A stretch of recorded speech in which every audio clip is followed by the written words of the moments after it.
If you love me. I love my wife above all else.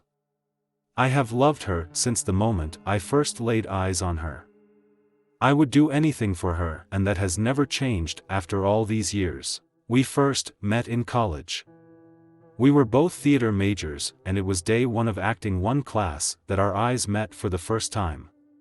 She had chocolate brown eyes that were complemented by her dark brown curls.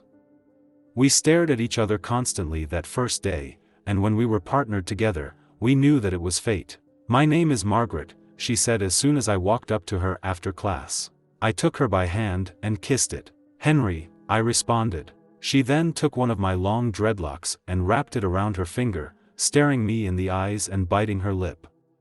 It was an amazing meeting with an even better ending later that night. The following night, we went on our first date, a theater production of Sueño. We held each other's hand through the entire performance, and afterward, I walked her to her dormitory.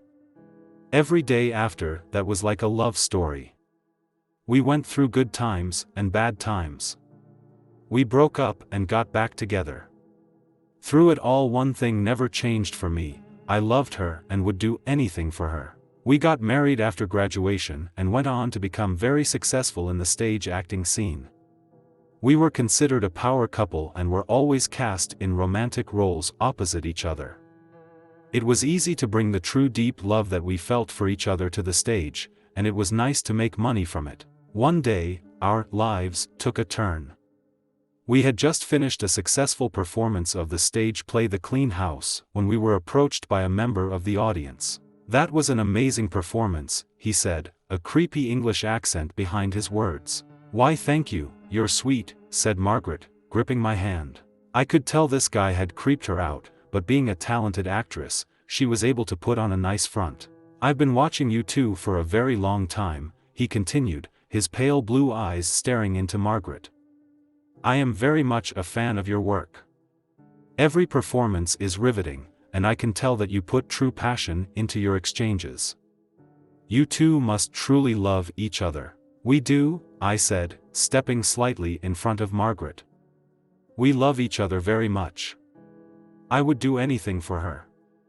I looked at her, and she gave me that beautiful smile of hers. "That warms my heart to hear," he said as he put his arms behind his back and looked up into the night sky. "True love is a valuable gift that is often taken for granted. If you're not careful, you can easily lose it forever, and it can never be replaced, no matter how hard you try." He then looked at me, and I could see just how disturbing his pale blue eyes were. "Hold on to that gift.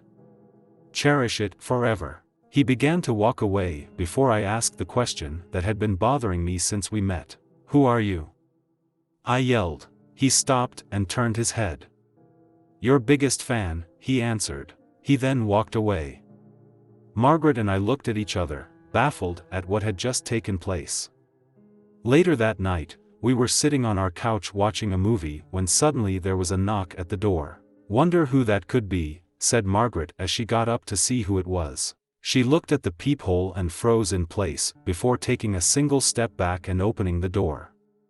Standing just outside the door was the same man we had talked to earlier that night. He stood there with his arms behind him, his pale blue eyes shining like the moon. "Honey?" I said, standing up from the couch to join Margaret at the door. "Please, come in," Margaret said to the man, to my shock. "What are you doing?" I yelled, running to get to the door. The man stepped inside before I got there, and began to stroke her face. When I finally got to them, I threw my fist and connected with his face, knocking him back outside. I quickly slammed the door and locked it. I turned to Margaret, who was in some sort of a trance. I tried to snap her out of it. "Margaret!" I yelled, shaking her. "Margaret! Wake up!" There was nothing I could do to get her to respond. I shook her, slapped her, even splashed water in her face. Nothing. Nothing would work. Suddenly, the lights in the house went out. I looked around until I saw the silhouette of a man standing outside our living room window. I blinked and it was gone. I began to panic and ran to the gun safe in our bedroom. Despite being theater nerds, we were very well trained in self-defense and firearms. We could each hold our own if our lives were in danger, and if there was ever a time to put that training to use, it was now. When I got back to the living room, I immediately raised my weapon. There stood the strange man, holding Margaret by the face. "Let go of her!" I yelled, aiming for his head. He looked at me, and the only thing I could see in the darkness was glowing red eyes. He then turned his head to Margaret and I fired, hitting him directly in the head. He fell to the floor hard and I ran over. Margaret fell over too, but I caught her before she hit the ground. She still would not respond, her eyes wide open in a trance. I looked over to the man, but he was gone. I gently laid her on the floor and stood up quickly, readying my weapon once again. Suddenly, I felt a strong, tight grip on the back of my neck and I was then thrown across the room, hitting the wall. I groaned in pain as I grabbed my gun and slowly stood to my feet, shaking as I raised my weapon again. Again, he had a hold of Margaret, but this time he pulled her head close to his. I felt my heart race and my blood boil as he put her lips to his glowing red eyes staring right at me. "No!" I screamed as I ran towards them. He then pushed her to the side and opened his arms to me, as if inviting me to fire on him again. I obliged and fired 5 rounds into him, but all he did was allow them to connect as he laughed. I ran up to him, but he grabbed me by the throat before I could do anything. He pulled me close to his face and I could see every horrifying feature. Not only did he have demon-like eyes, but his face was covered in disgusting, pulsating veins. In his mouth were 2 sharp fangs and a long slimy tongue, which rubbed against my face, as if tasting me before taking his first bite. I lifted my gun to the arm that had a hold of me and fired twice. He growled in pain as he released me and I connected the butt of my gun to his face, repeatedly. He fell to the floor and I mounted him, smashing his face more and more, harder and faster. I could feel the blood gush and spray all over as the bones in his skull crack and collapse. By the time I was done, there was nothing but smashed bone, brains, and blood. I panted as I stood back up and limped over to Margaret, who was now fully unconscious. I shook her and she finally opened her eyes, looking into mine with fear and confusion. "Margaret," I said, feeling relieved that she was all right. I held her close and we laid there until I looked over to where the body of the stranger should have been. He was gone and panic arose once again and we both stood up quickly. I turned to face Margaret and screamed when I saw him standing behind her, still in the process of regenerating his face. Before I had a chance to react, he sunk his fangs deep into Margaret's neck. She screamed in pain as I screamed in rage, hitting the monster in the skull once again with my gun. I felt bone crack again as he released her. Again, I mounted him and went to work, growing exhausted the longer it went. I knew this wouldn't last, as he would surely regenerate again. It soon became obvious what exactly I was dealing with. He had put Margaret into a trance, merely by looking at her, even looking through a peephole. It wasn't until he invited him inside that he got in.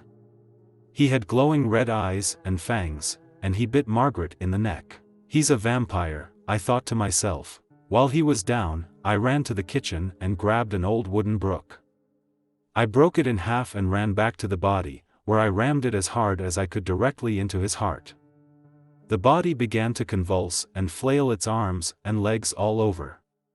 Suddenly, it stopped and went completely limp, before melting away into deep red blood and other disgusting fluids. After catching my breath, I slowly turned my attention to Margaret. She sat there in the darkness, legs folded and upper torso full erect. "Honey?" I said, nervously approaching her. In the darkness, I could only see her silhouette, until her eyes began to slowly glow red. There was only one thing I could think of to do. I love my wife. I would do anything for her. Even if that meant chaining her up in the basement, feeding her a pint of my blood every day while I figure out what to do about her. When the hunger would hit her, she became like a wild animal that cannot be communicated with. So, I fed her my blood and she became herself again. She understood the situation and never held it against me. It wasn't easy, but it was all we could do. Unfortunately, a pint only went so far, until soon it wasn't enough. So I gave more and more until the point that I was endangering myself with so much blood loss. It was then that I decided to feed her full meals. It started with small animals at first, and then cats and dogs. Soon I made the hard decision to invite homeless people into our home, knock them out, and give them to her. This went on for far too long before it started to affect us. She felt like a monster and I did as well. I love my wife and I would do anything for her, which brings me to now. I'm sitting here, writing this, shaking. There is literal blood on my hands as I try to compose myself. She asked me to do one last thing for her.